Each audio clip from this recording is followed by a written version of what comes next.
Alright, today on YouTube I'm going to share some tips and tricks on how to diagnose a bad lifter, valve tick, or a misfire that you can't seem to figure out. And what we got here is a 2008 Suburban LTZ, which is the Flex Fuel 5.3. There's a really common problem with the lifters on the Flex Fuel models that they end up collapsing, going bad and causing a misfire, or a tick or a knock, a light upper end knock.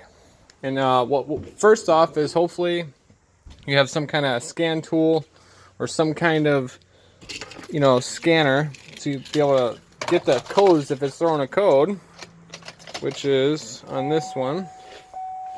Let's take a look.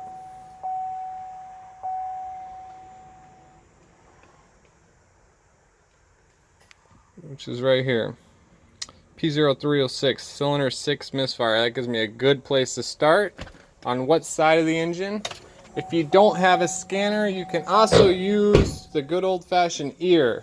Put your motor on each side of the engine and you can hear what side's louder and what side's softer, the noise or the tick.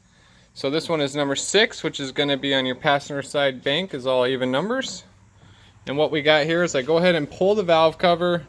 That way you can get down into checking out the rockers and the lifters. And what we have here on number 6, which is this one right here, as you can see, is collapsed.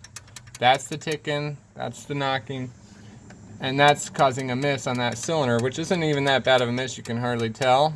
But if you fill the normal ones, there should be almost no play depending on where the lobe is at on the cam. And that's a pretty good indication. In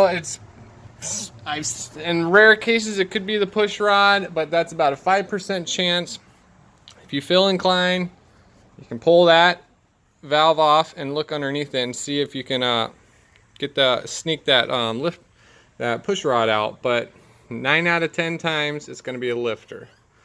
Unfortunately, the head does have to come off, but it is an LS based engine, which is one of my favorite engines, and they're pretty straightforward. It's nothing too crazy. If you got access to the internet, be able to look up specs, torques, and all that good stuff, it's doable.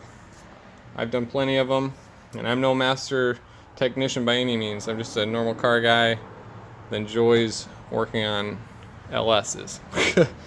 So hopefully this video helped you and give you some tips and tricks on where to start when you're diagnosing a bad tick or a miss that you can't seem to figure out. And that's a good place to start.